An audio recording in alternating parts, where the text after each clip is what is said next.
સમાચારની શરૂઆત કરીએ. અમદાવાદના દસક્રોઈમાં કોટનની ફેક્ટરીમાં ભીષણ આગ લાગી છે અને યુનાઇટેડ પોલીફેબ ગુજરાત લિમિટેડ કંપનીમાં આગની ઘટના. કોટનની ફેક્ટરીમાં ભીષણ આગ લાગતા નાસભાગ મચી ગઈ. મોડી રાત્રે 1 વાગે ભીષણ આગ લાગી હતી. ફાયર બ્રિગેડની 7 ગાડીઓ સવારે આગ પર કાબુ મેળવ્યો. આગમાં લાખોના નુકસાનનો અંદાજ લગાવવામાં આવી રહ્યો છે. ફેક્ટરીમાં આગ લાગવાનું કારણ અકબંધ છે. હજુ જાણી નથી શકાયું કયા કારણોસર આગ લાગી હોઈ શકે.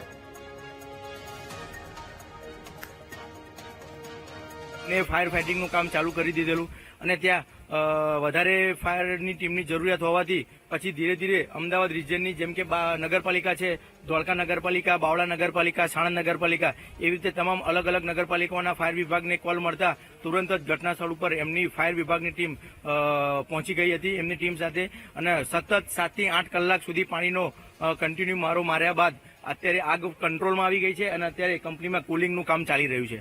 અને કુલ ટોટલ 15 ફાયર વ્હીકલો અહીંયા આવેલા અને આશરે 8 થી 9 લાખ પાણીનો મારો મારીને આગને કાબૂમાં કરેલી છે. અને આ કામગીરી કરવા માટે કુલ તમામ ફાયર વિભાગની team, Ahmedabad fire service, regional fire service અને એની નગરપાલિકાઓની જે રિજનલમાં આવતી નગરપાલિકાઓની ફાયર સર્વિસની તમામ ટીમના કુલ 70 થી 80 ફાયર જવાનોએ ફાયર ફાઇટિંગ કરીને આજની આગમાં કાબુમાં મેળવી લીધી છે. દસક્રોઈના ટીંબા ગામ ખાતે આવેલી કોટન ફેક્ટરી છે. આ કોટન ફેક્ટરીમાં ગત મોડી રાત્રિના આગ લાગવાની ઘટના છે તે સામે આવી હતી. મહત્વનું છે કે રાત્રિના સમયે લાગેલી આગ વિકરાળ બની હતી, જેને પગલે ફાયરની 15 જેટલી ગાડીઓ છે તે ઘટના સ્થળ ઉપર છે તે મોકલવામાં આવી હતી. પાણીનો મારો છે તે ચલાવી આગ ઉપર કાબુ મેળવવાનો પ્રયત્ન છે તે કરવામાં આવ્યો હતો. કયા કારણોસર આગ લાગી તે હજુ સુધી છે તે સામે નથી આવ્યું, પરંતુ આગની ઘટનામાં જે કોટનનો સામાન અને કોટનના જે મશીનો હતા તે બળીને ખાખ છે તે થઈ જવા પામ્યા છે. મહત્વની વાત છે કે કોઈ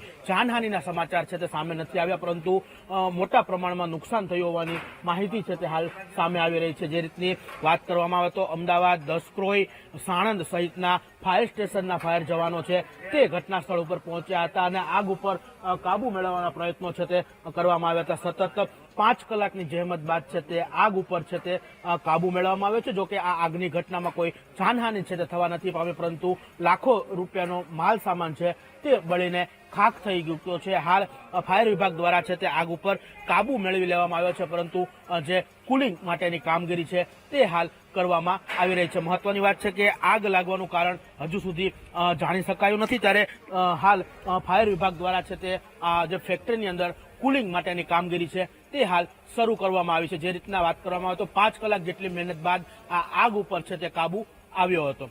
શુભમ ભટ્ટ, વીટીવી ન્યૂઝ, અમદાવાદ.